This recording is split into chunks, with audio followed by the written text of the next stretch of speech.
Welcome to the Dating After Divorce podcast. I'm your host, Shade Curry, and I believe every divorced woman deserves a romantic relationship where she feels safe, loved, and cherished. You can create the most amazing life after divorce, and I will teach you how. Back to the podcast. I'm Shade Curry, your host, and today we are talking about personalization, which is just a fancy way of saying taking things personally. Um, Personalization is one of the cognitive distortions that psychologists have identified. And it is one of those things that it's basically a thinking pattern. It's a way that people think. And it's not a way that people think because they are horrible. So do not take anything in this podcast episode personally. This is not unique to you. If you find yourself taking lots of things personally when you're dating, if you can see that personalization is an issue, you are not alone. This is a very common thing. Pretty much everyone does this over one thing or another. So I'll start by talking about cognitive distortions. They're just like weird ways we think. They're unhelpful thinking patterns. So I encourage you to actually go on Google and look for cognitive distortions. There's a whole list of them. There's about 10 or 12 of them. They're slightly different from biases, although they're related. So, like things like confirmation bias, where we only see the same thing over and over. They're all related, but cognitive distortions tend to be created from past experiences. So they're ways that we filter the world, or ways that individuals have started to sort of frame their experiences or things that happen or their thoughts about the future. And so personalization is one of these things. It is the habit of taking things personally. Like, for many of my clients, many of the women that I work with, they come to dating with a pre-existing pattern or habit of taking things personally. Now, this particular cognitive distortion comes from a core belief that you are the cause of everything that happens to you. Now, rationally, you probably know that this isn't true. Rationally, if someone asks you, hey, are you causing everything that people are doing? Are you causing everything that's happening? Are you causing what's happening on the dating apps? You'd be like, no, because you're an intelligent, amazing human. But in the moment when something happens that triggers this a particular part of you, a particular sore spot or sensitive area or insecurity, and your emotions are running high, our brain will fall back on these pre-existing thinking patterns as a way to conserve energy, as a way to save itself having to think for a really long time about how to interpret the situation or what to do about the situation. It will move out of your rational thinking into these pre-existing irrational thoughts. Many of them are thoughts that we defined. They are frames of reference that we defined as children. And our brain will like fall back to that as like, okay, I need a quick shortcut for determining what's happening. And so I'm just going to fall back on what I already know and decide what this is.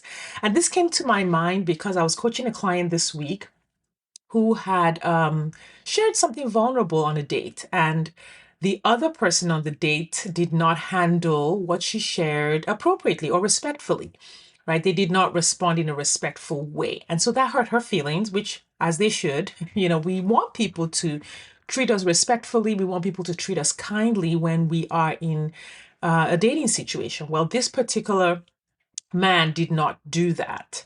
And so she felt bad about that. But then her brain, in trying to make sense of what happened, took it a step further and blamed her for sharing her insecurity and for the fact that if she hadn't shared the insecurity, then this man wouldn't have done this. And so basically it was all her fault. And so her brain fell back on in her case, we didn't go deep enough on that particular session to decide, kind of where this came from. But for some people, that might come from having been in a situation as a young person where you were blamed for everything or blamed for things that were not your responsibility. It might come, like if it was in my case, from being in a marriage where you had a partner who, basically let you take the fall for everything that happens or criticized you excessively. Things like that can create a cognitive distortion that our brain will fall back on in a moment where it doesn't know what else to do.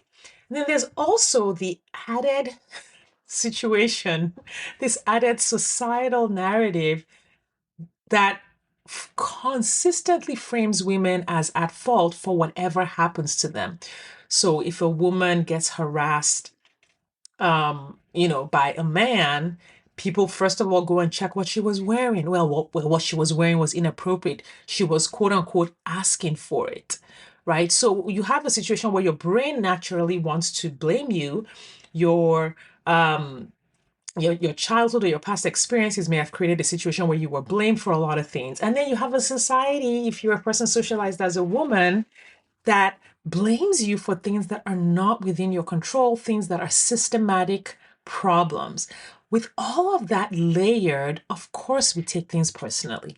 Like it just makes sense that we will take things personally when I mean, those of you that are about my age in your 40s, 50s, remember all of the magazines that, the women's magazines, that we saw when we were in our teens and 20s and 30s. They're somewhat better now. Still not great, but at least they're better. Where it was like, well, how to keep him interested, how to attract this kind of person, how to get this man to do this, for you. If he's upset, this is what you should do. So many things putting relationship situations in a woman's responsibility. Like if you're not getting a guy, it is your fault. You are the one doing it wrong. There's something wrong with you. It goes back to that like bottom line of, oh, there's something wrong with you. It is your fault. The real problem here is the belief that you can control things that are out of your control. And this is might be a challenging one to really drill down to as to how it shows up in your life because you're in that situation experiencing the negative thing. It's really hard to jump out of that highly charged emotional situation to take a 14,000-foot view and see, oh, well, yeah, maybe I shouldn't have shared what I shared. That wasn't helpful to me, but technically there's nothing wrong with being vulnerable with someone else, right? But both myself and this man have been socialized in this society that disrespects women. So of course he, felt like he was entitled to being disrespectful. And of course I took that personally because I have been socialized as a woman as well. I was dating. I just had preferences around physical touch. I was just not I guess I still am not because my sister sent me a note the other day about my love or not love of physical touch. And I was like, oh, is this a thing? Is this a thing that like even my people who've known me since I was a child, had noticed is that it takes me a minute to warm up to being open to physical touch from another human. Like you have to be like in my inner circle. You have to be like one of my people for me to, want intimate touch or physical touch. And so on dates, I would let men know ahead of time that, hey, excited to see you, happy to be on the date, but I would prefer if, we just shook hands or whatever on this date and then we see where it goes. Like I'm just not interested in kissing or hugging or whatever. And it was, I mean, I didn't, it wasn't a, first of all, I didn't put this on my profile. This was something that I said to someone that I'd been talking to for a while. And I was like, well, just for the first date, I would really rather we didn't do this. And, most men were actually quite, respectful and, didn't feel entitled to my body just because we had matched on a dating app. But there were a few men who took it very personally. And that was what was interesting. They took it personally that I sent a message saying, hey, happy to hold hands, happy to shake hands. I would prefer nothing beyond that on this first date. And a couple of men felt like I was either attacking them and insinuating that they wanted to do more, or that I was just wrong for even having that preference at all. And I remember this one guy spent the entire coffee date, I know nothing more about this man than, because we didn't go on a second date, than he did not like that message. That was all he talked about. He just like kept bringing the conversation round to it. Like, is this how you treat all men? Like, what is that about? And blah, blah, blah. And, you know, anyway, that did not last more than 30 minutes. I was out of there. But he took it personally. He felt like I was saying something about him because he got triggered by my message. But it had nothing to do with him. It literally had everything to do with me. I just knew that I would not like it. I knew that I would probably get in my head all about it, about, okay, how much physical touch is about to happen? Are we hugging? Is it a side hug? Is it a frontal hug? You know, I'm very sensitive to smell. I'm like, okay, does this person, like literally the minute that person came in for the hug or whatever, I would probably have been all up in my head and no longer processing the date. So it had nothing to do with him. It had everything to do with me and my own sensory, preferences. And there was no reason for him to think that it was about him. But this is where we come back to the problem with personalization. It is an irrational belief that things that other people do are because of you. Now, things that other people do might be in reaction to you, but it's not because of you. The reasoning behind it, the desire for the thing has nothing to do with you and has everything to do with them. On that date with this gentleman who did not like what I said, imagine if I had felt that I was doing something wrong by having this physical touch preference. So I go in and I say, hey, would rather not do this, blah, blah, blah. And then he gets mad and, decides not to go on a second date with me, or he lectures me for 30 minutes as he did. Imagine if I had then left that date thinking that I was bad or that I was wrong for having a preference. So if I had personalized his response, then I might have done things that would have harmed my dating journey. If I felt like, oh, well, he didn't like it and he got mad, and so I'm the one that caused him to feel mad. So I need to change certain things about myself so that all the people I date in the future don't get mad about this. What would have happened was I would have changed my preferences, not because they were the best preferences for me, not because they would have matched my core values, but because I was thinking that I was the cause of his reaction. And so, in order to have a better response in the future, I needed to change. And if I had changed that physical touch preference, I probably would have hated dating. I would have hated it. I might have given up. I would have gotten exhausted by knowing that, okay, I'm going to have to let this guy touch me in whatever ways he wants on this date. Oh God, what is it going to be? Is he going to try to kiss me? Like, I don't want that. I would have been in my head the whole time on every single date. I would have been highly anxious before every single date. I probably would have just like not even.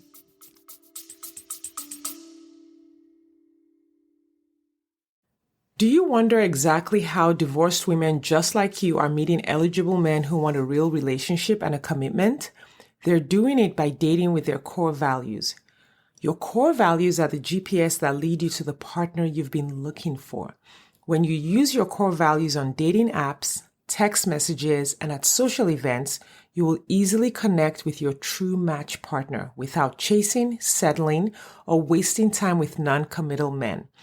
I have taught exactly how to do this in the 2-hour Core Values Dating Blueprint course available on my website, shadecurry.com/dating. That's SADECURRY.com/dating.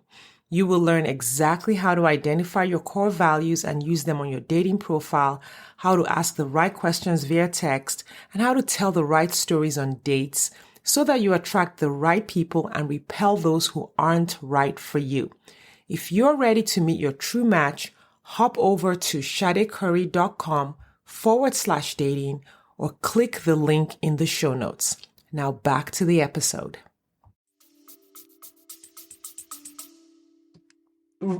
processed what was happening on the date, or thought about whether or not I'd like the person, or even been a good listener on my dates, because I would have been in my head thinking that I had to do everything right to not cause a negative response in this other person. And if I had done that, I probably wouldn't have been able to stay in the dating pool and been as consistent and confident and had as much fun as I did. And it was that consistency, it was that confidence, and it was that enjoyment of the dating process that let me stay in it for the 18 months that it took to meet my husband.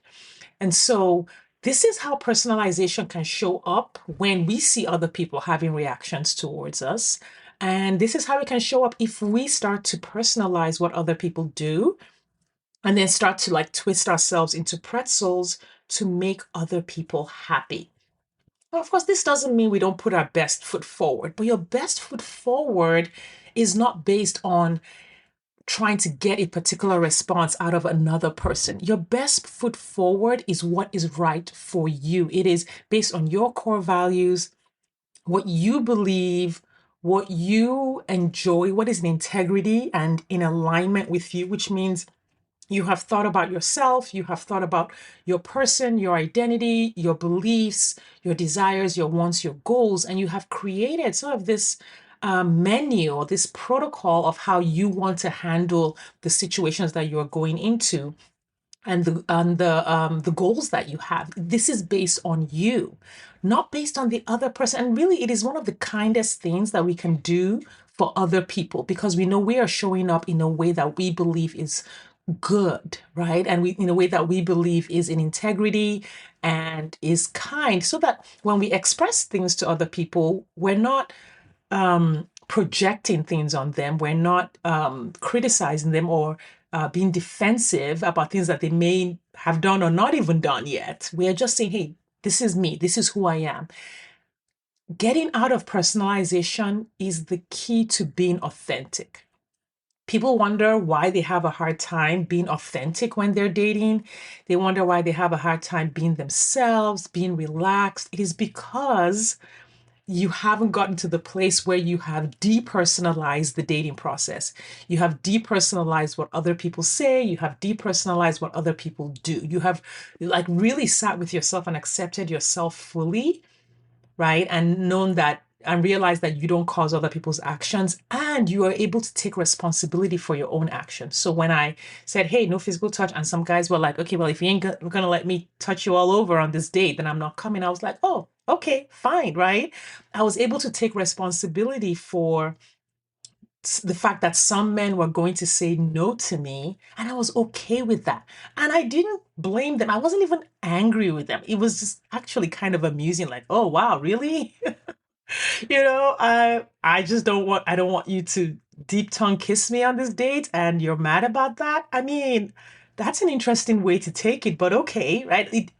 I didn't have any of those like deep negative emotions about it. I wasn't deeply disappointed. I was actually relieved. I was like, oh, thank God, because I really did not want that to happen. That happened once on a very early date, and I really, really did not like it. And it made me so happy and so confident and so calm to be able to know that I had created these safety guards for myself on dates. And when you stop taking things personally and seeing yourself as the cause of other people's feelings or the cause of other people's actions, you will be able to be kind to yourself, right? It will stop that negative self-talk that we tend to have when things don't go our way, because we're not trying to get things to go our way. We're trying to go out there to be ourselves, to be authentic, to be safe, and then we'll see what happens, right? We'll see who matches that energy. We'll see who the person is for whom that is also a core value. And so when I texted literally the same thing to my husband just before our date, I said, hey, looking forward to seeing you tonight. I would prefer XYZ. I had like a phrase that I would just copy and paste. And he was like, oh, absolutely. Like he was like totally cool with that. Our core values in that area completely matched. Right. And that's what made things go forward. And it was just when my core values met up with the person for whom that was also a core value, that was when the right match was made. So this is not something that I want you to see as, oh my God, now I'm not going to be able to go on any more dates. No one will want to date me. You don't want to date the people for whom you are not a core value match. Like dating those people, I mean, and I don't mean going on 1 or 2 dates. You can go on 1 or 2 dates just to see if it's a match. But once you know something is not a match, the best thing you can do for yourself and for the other person is to let them go. Like, hey, I really appreciate it, but we're not a match, because you want to keep that space open for the person who is a match for you. And so once you have detached your personal worth and value from what other people do, you'll be able to be kind to yourself. You'll be able to be more encouraging to yourself instead of beating yourself up for things that happen on the dates and criticizing yourself and feeling a ton of shame. You'll realize that, nope, I put my best foot forward. I put my real self forward. It was just not a match for this person.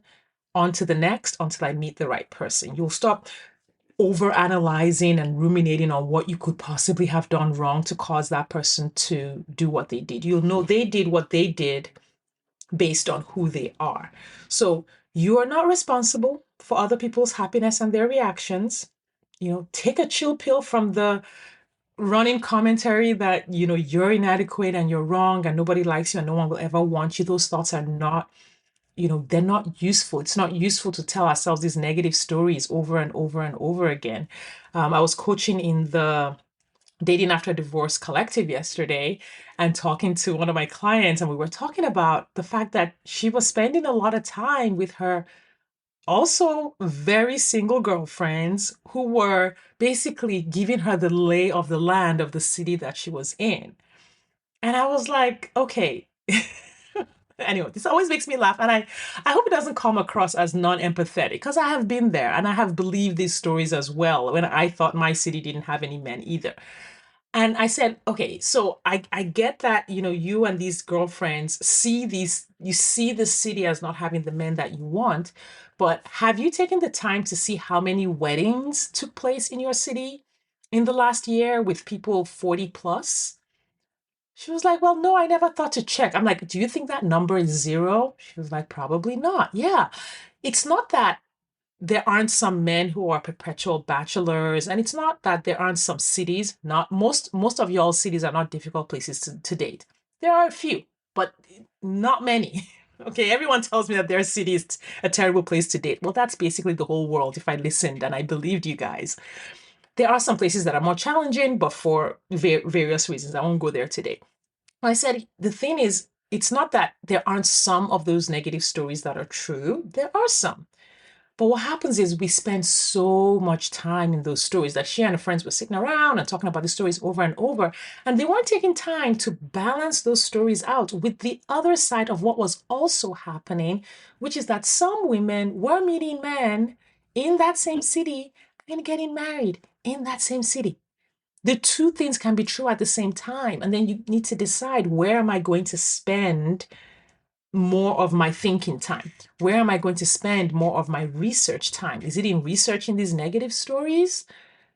Or is it in researching the positive stories and figuring out how these people uh, overcame the challenges to do what they did? It's one of the reasons I'm so proud of this podcast and the fact that I think at this point we have 80 something, close to 100 stories of women dating and meeting their partners. So like, feel free to like go back.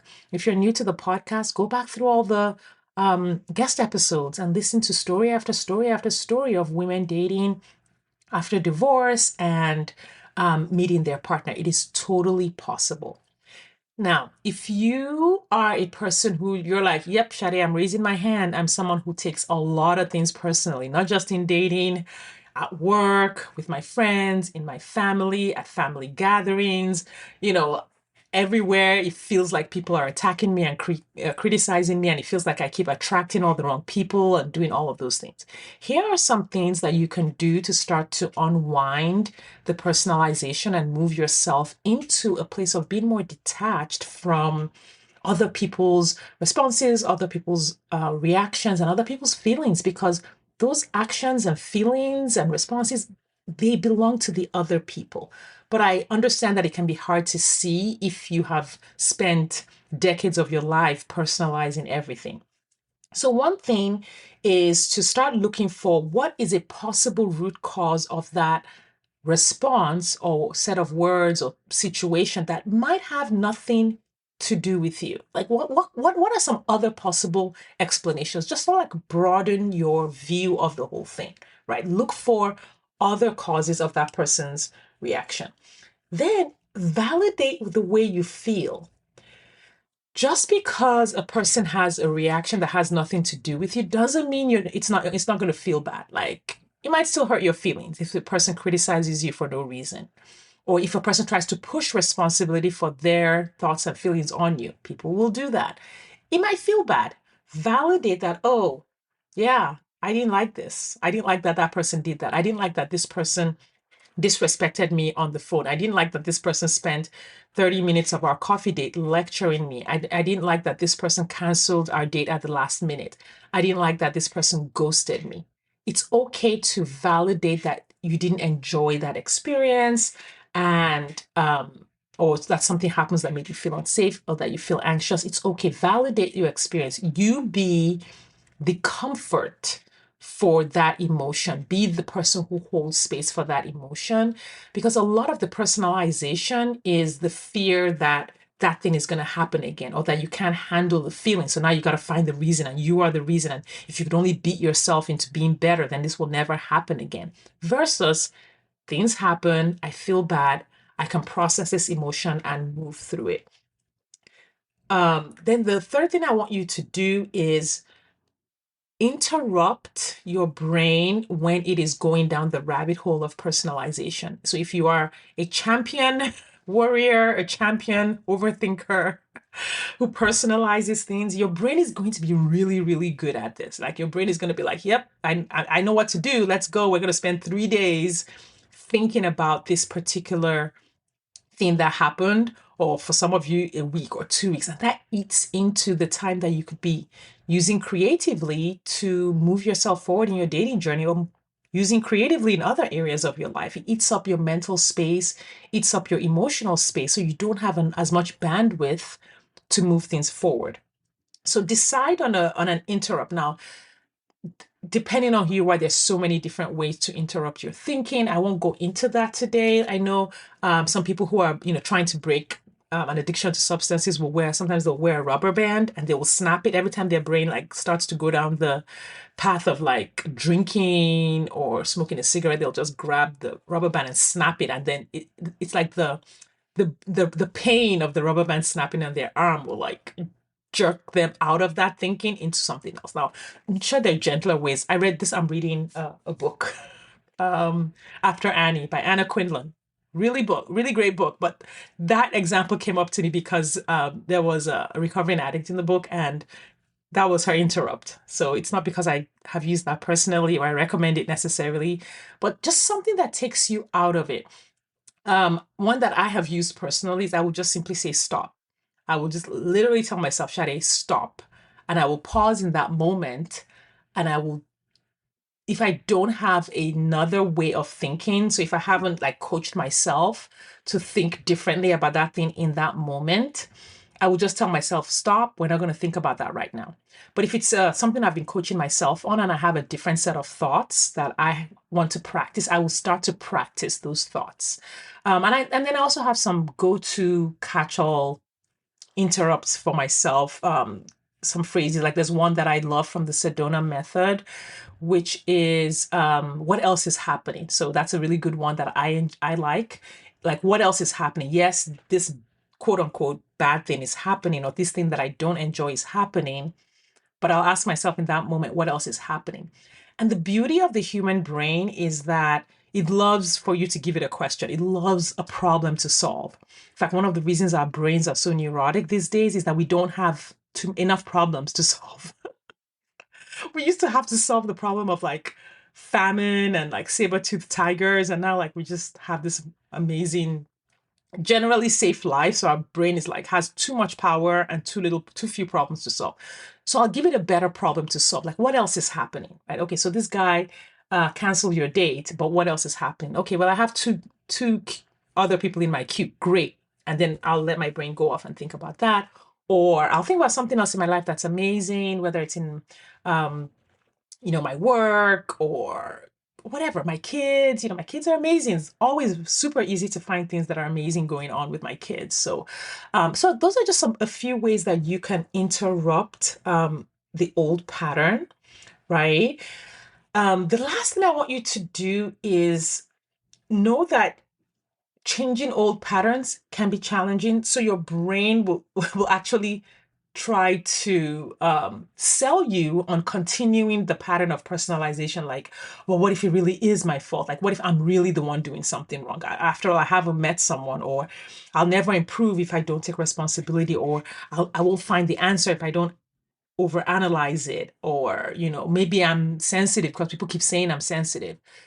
It's Yes, maybe you do need to improve your dating. However, beating yourself up and being unkind to yourself is a surefire way of preventing yourself from improving, because that creates shame, and shame makes us want to go and hide, and it makes us not want to it doesn't it depletes your energy, so you're not actually able to go and create the improvements that you want. So watch for when your brain tries to sell you on sticking with a pattern of personalizing things that happen in your dating journey. Okay. This was just a quick and dirty on personalization. I think I would love to do more of the cognitive distortions. They're so fun to read about. But don't wait for me. Don't wait for me to create a podcast episode about them. Google cognitive distortions, see which ones are impacting your dating journey, and see what changes you can make. And if you would love support, if you would love some coaching, if you would love some help along this journey, I want to invite you to work with me. You can work with me in the Dating After Divorce Collective with the other women that are doing this work, or you can work with me privately. The link to check out my coaching programs will be in the show notes, or you can simply go to shadecurry.com, SADECURRY.com. I want to thank you for your time and attention, and I will see you next time.